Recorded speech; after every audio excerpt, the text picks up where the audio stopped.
Amados hermanos, Dios les bendiga. Damos gracias a Dios por esta oportunidad que Dios nos da de compartir su preciosa palabra en este domingo que el Señor nos regala.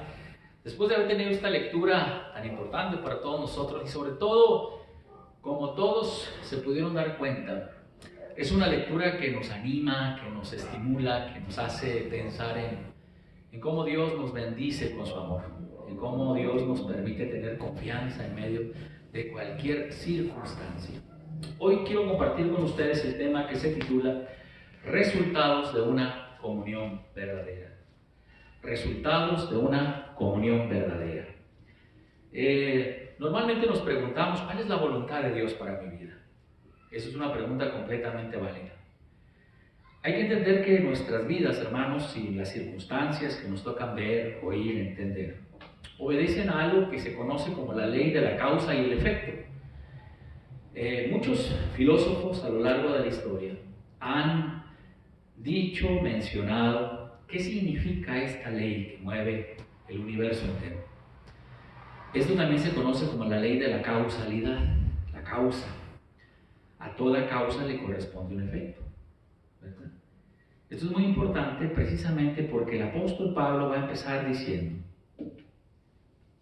algo que llama la atención. Versículo 4. ¿Verdad? Regocijaos en el Señor siempre. Otra vez os digo, regocijaos. Previamente en el capítulo 4, hermanos, el apóstol está haciendo mención de dos mujeres muy importantes en la comunidad de Filipo. Recordemos que Filipos, en honor a este príncipe, este rey o emperador macedonio, padre de Alejandro el Magno, de nombre así, Filipo o Felipe, por eso el nombre de la ciudad, nombre griego. Era una ciudad importante, era una ciudad importante en el sentido del comercio, de la cultura, donde era un centro de distribución de vida, una ciudad relativamente grande en comparación a las ciudades de la época. Pero también ahí estaba esta comunidad cristiana, compuesta en su gran mayoría de cristianos, conversos, gentiles, pero también judíos que se habían convertido del judaísmo al cristianismo. Y llama la atención, hermanos, y en honor a las damas, la mención que hace el apóstol Pablo en el versículo 2 del capítulo 4. Ruego a Evodia y a Síntique. Es interesante notar, y quiero que anoten esto o guarden esto en su mente y en su corazón. En la historia bíblica ha habido muchas mujeres importantes, como caballeros también. Pero normalmente el apóstol Pablo no los menciona. Algunas veces menciona en la parte final de sus epístolas nombres de personas que él quiere saludar, hombres y mujeres. Sin embargo, en el desarrollo de la carta poco o nada menciona nombres, en alguna ocasión. Sin embargo, en este capítulo 4 sí menciona los dos nombres de dos mujeres. ¿Eso qué nos da a entender? Nos da a entender dos cosas. O eran mujeres que constantemente estaban metiéndose en problemas, o eran, a mi forma de ver, y creo que es lo correcto, eran mujeres líderes que estaban dentro de la comunidad cristiana de Filipos, a tal grado que les ruega y les dice por nombre a estas dos mujeres, por favor, dejen sus diferencias aparte, dejen sus problemas a un lado y regocíjense. La vida que Dios nos da, corresponde o tiene que ver con la capacidad de gozo. En función de nuestra fe, nuestro testimonio cristiano tiene que ver con nuestra capacidad de gozo. Entendiendo que el gozo es un don de Dios, es un regalo de Dios. El gozo no solamente, o la alegría, vienen de un estado de ánimo. Es algo que también se recibe por la gracia de Dios. Dios nos ama tanto que podemos encontrar a Dios en la reflexión, en el silencio, en el dolor, en la ansiedad, pero también en la alegría. Y el apóstol no se detiene en pedirles a estas mujeres, regocíjense, regocíjense. ¿Desde dónde escribe el apóstol San Pablo su carta? Sabemos todos que esta carta, que se conoce como la carta del gozo o del regocijo, porque es la palabra que más se menciona durante toda la carta, entre otras. Sabemos que el apóstol al hacer mención de las palabras como esclavo, preso y cosas similares a ella, Se intuye a lo largo de los grandes historiadores de la palabra que este apóstol Pablo estaba probablemente encarcelado en Roma. Y desde ahí, en medio de una circunstancia complicada, desastrosa, existencialmente hablando, difícil, es decir, lleno de conflictos, lleno de luchas. Y ahí es donde el apóstol escribe desde el interior de su corazón, donde ese interior está movido por Dios, habla de alegría en medio de la frustración, en medio de la batalla, en medio de la lucha aparente. ¿Y por qué digo aparente? Porque Dios estaba con él. El apóstol se regocija en medio de sus circunstancias. Y su gozo no está en una actitud de locura, sino su gozo está en saber que la esperanza, en que la promesa viene de Dios. Aprendamos de las causas y de los efectos. Es una ley universal y es constante. A toda causa le corresponde un efecto y viceversa. Un hombre llamado Tomás de Aquino empezó en la Edad Media a querer unir la fe con la razón. Y una de las preguntas que empezó a surgir es: ¿cómo podremos demostrar la existencia de Dios? Y él dijo: miren, todo lo que nosotros vemos en el universo y en la vida tiene que ver con una causa primera. Todo lo que vemos son efectos de esa primera causa. ¿Y qué es esa primera causa? Él dice es Dios. Este hombre se llamó Santo Tomás de Aquino, o Tomás de Aquino, que después se volvió santo. Un hombre obligado en la enseñanza de la fe y en la doctrina de muchas cosas que hoy entendemos. Al estar revisando sobre este tema, me encontré con que él encuentra 5 cosas importantes para determinar la existencia de Dios o la esencia de Dios. En primer lugar, dice él, las causas para demostrar son 5: movimiento, eficiencia, contingencia, grados de perfección y finalidad o propósito. Dios tiene movimiento, Dios es eficiente, Dios es contingente, es decir, está todo apareciendo no solamente como un accidente, sino como algo ya preparado. Y existen grados de perfección o de perfeccionamiento y también existe un propósito. 5 cosas que llaman la atención y que tienen que ver con las causas. La vida que Dios nos da, de la misma manera, hermanos amados, es un efecto de la causa primera, que es Dios. La vida que está viviendo este pueblo en Filipos, a pesar de las diferencias y las circunstancias, está movida, dirigida, sostenida y sustentada por Dios.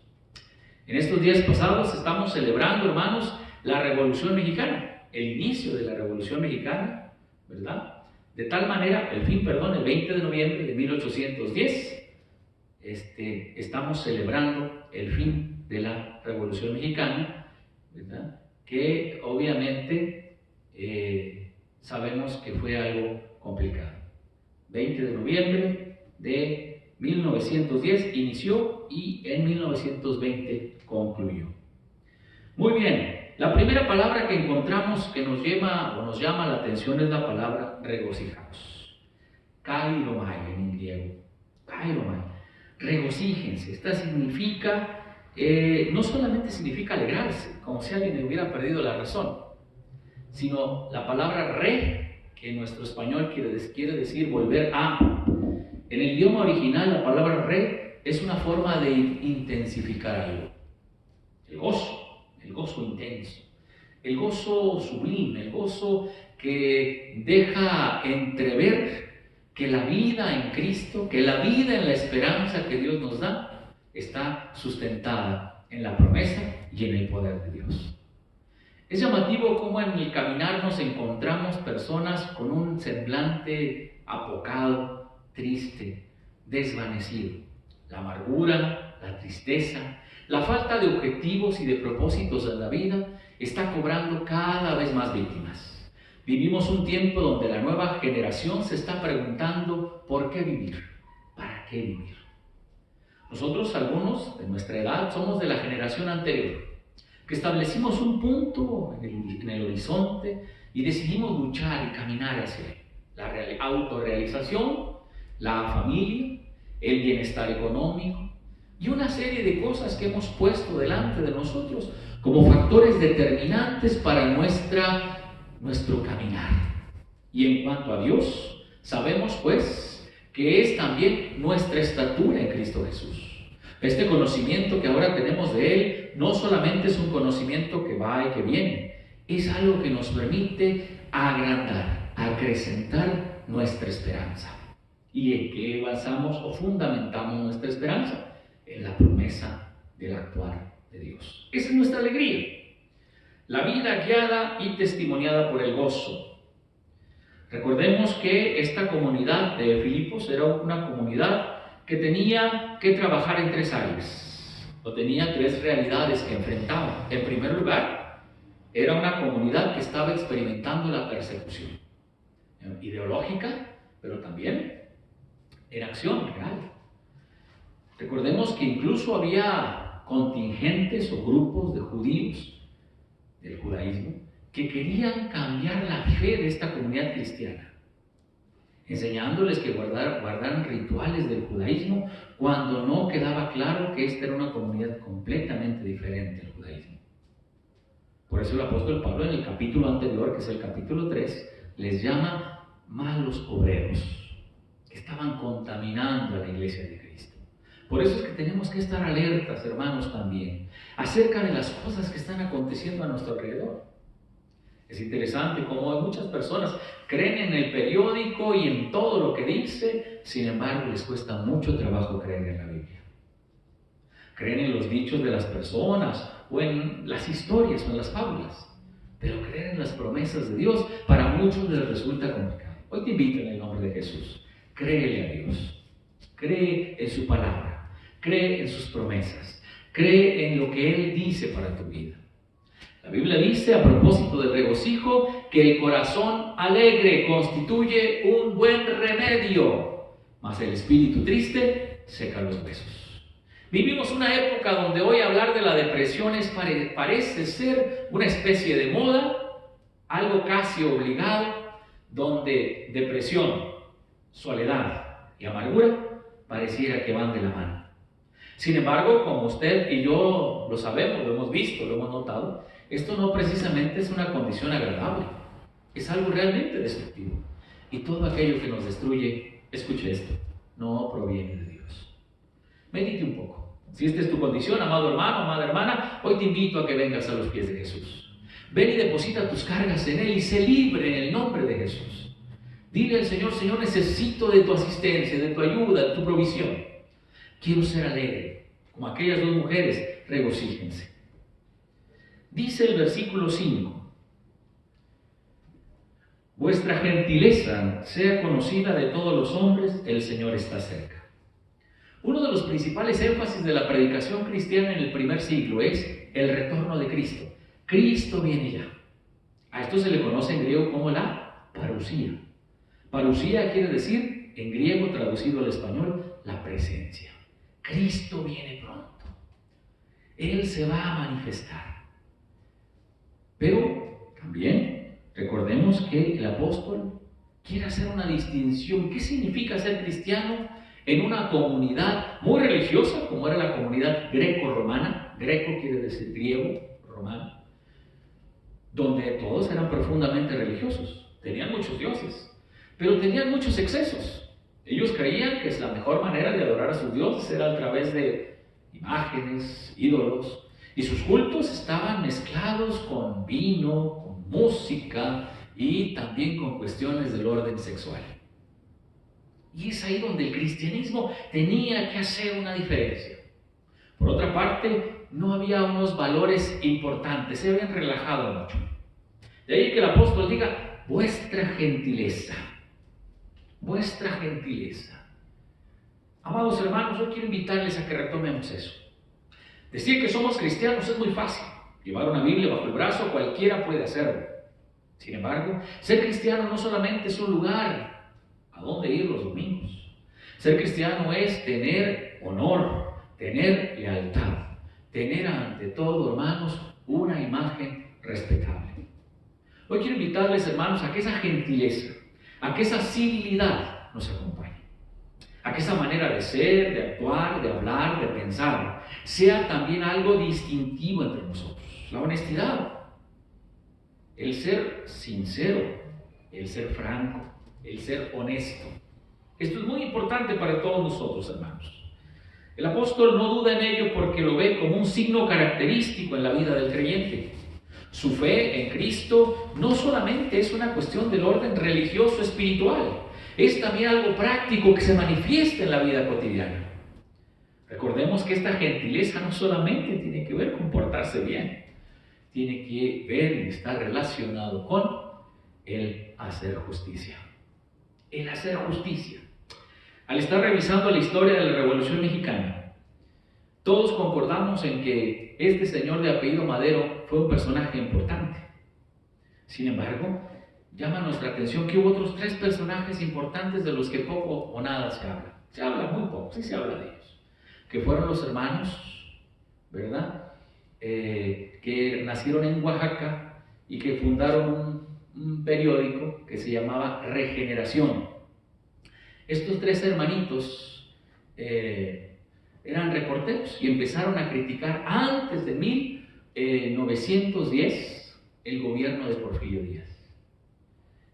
Estos hermanos, que ahora se me va el apellido, muy importantes en la revolución, fueron los que empezaron el movimiento a través de una exigencia de lo que era correcto, de lo que era justo, de lo que el gobierno en su momento tenía que hacer. Un gobierno que presumía grandes logros en el exterior, pero en México vivían empobrecidos. La historia nos enseña grandes cosas, hermanos, y nos enseña sobre todo no solamente hablar de estos personajes o de aquellos otros, o de recordar fechas del pasado, nos enseña a entender cómo aquella generación se levantó por unos ideales. Se levantó con unos ideales. Y por esos ideales los cuales defendió, la vida cambió, la sociedad cambió. Hoy nosotros como cristianos también tenemos que luchar lado a lado con nuestro Dios por estos ideales de vida. El apóstol no se equivoca cuando habla de vuestra gentileza, ¿verdad? Precisamente para recordarnos que es parte de nuestra vida. Por otro lado, vamos al versículo siguiente. Dice: por nada estéis afanosos, sino sean conocidas vuestras peticiones delante de Dios en toda oración y ruego con acción de gracias.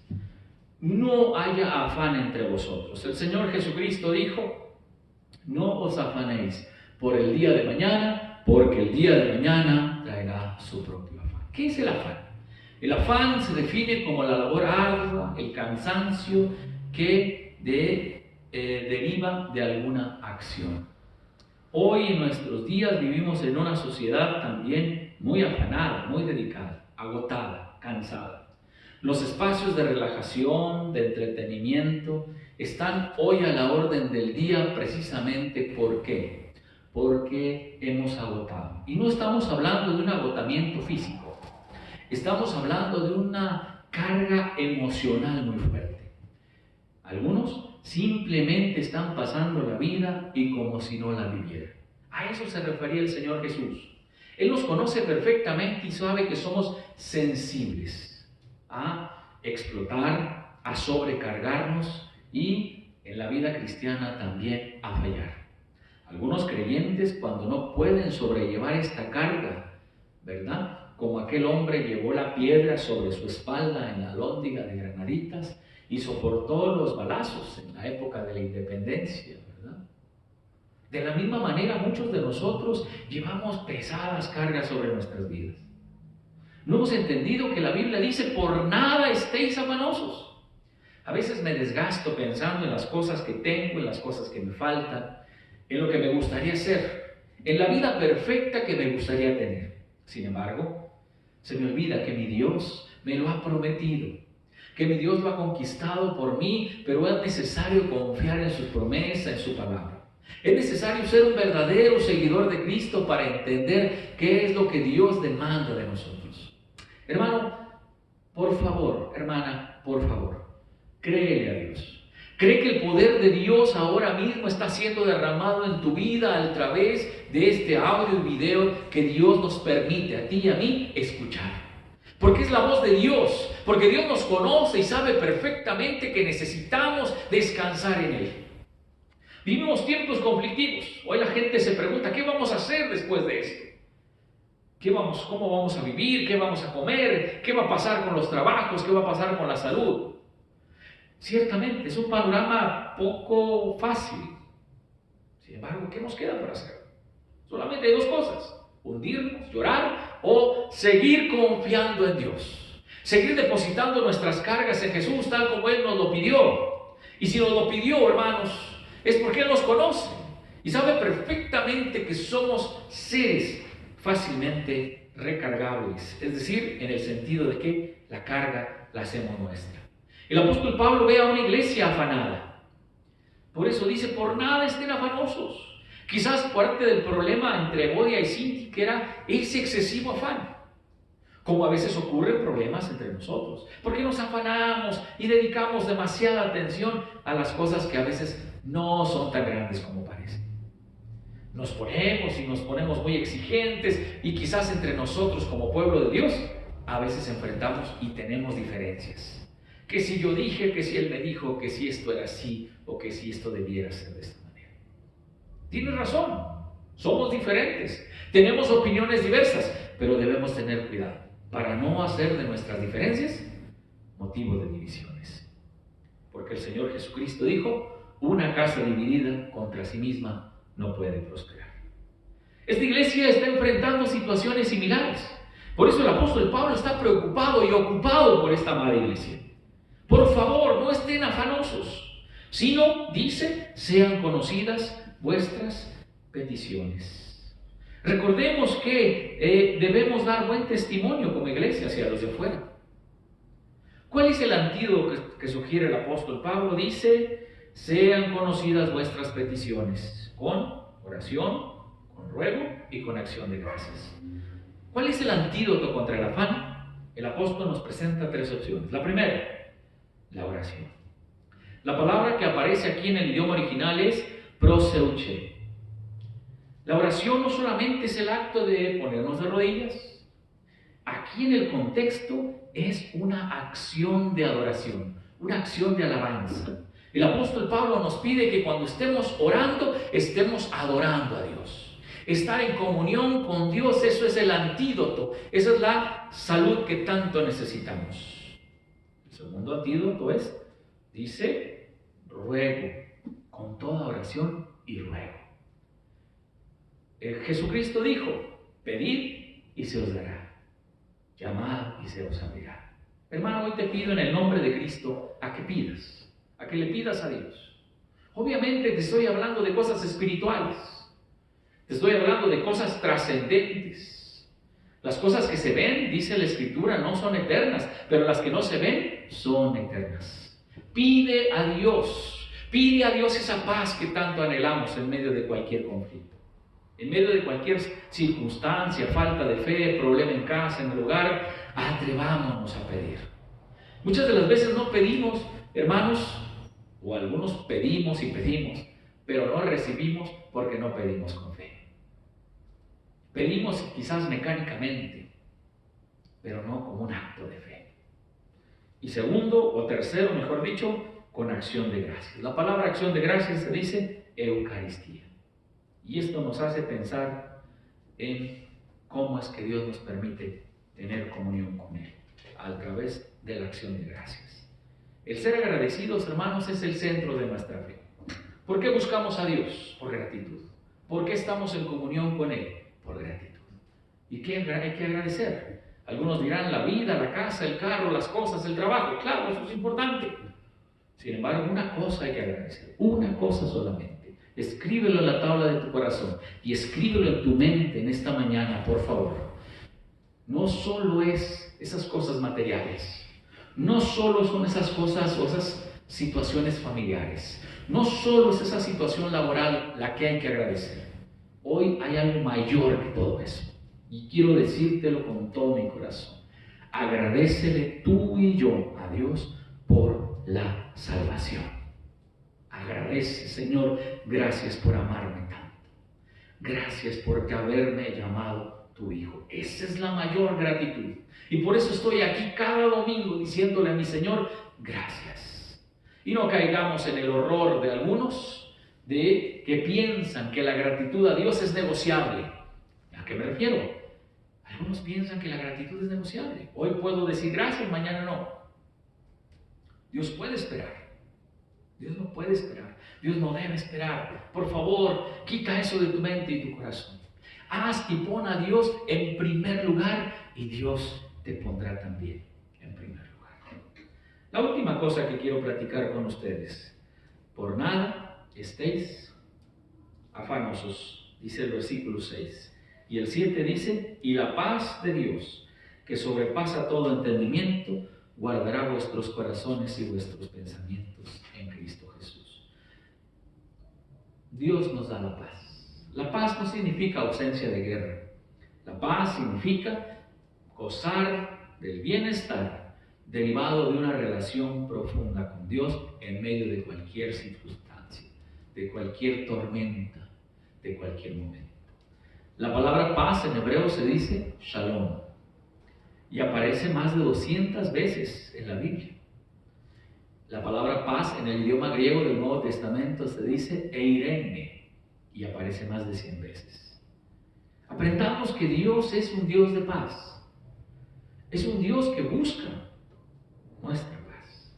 Pero la paz que tenemos es algo que Él nos da de su amor. No tiene que ver con las circunstancias. Algunos de ustedes y yo pensamos que esta situación de calma se relaciona con las circunstancias.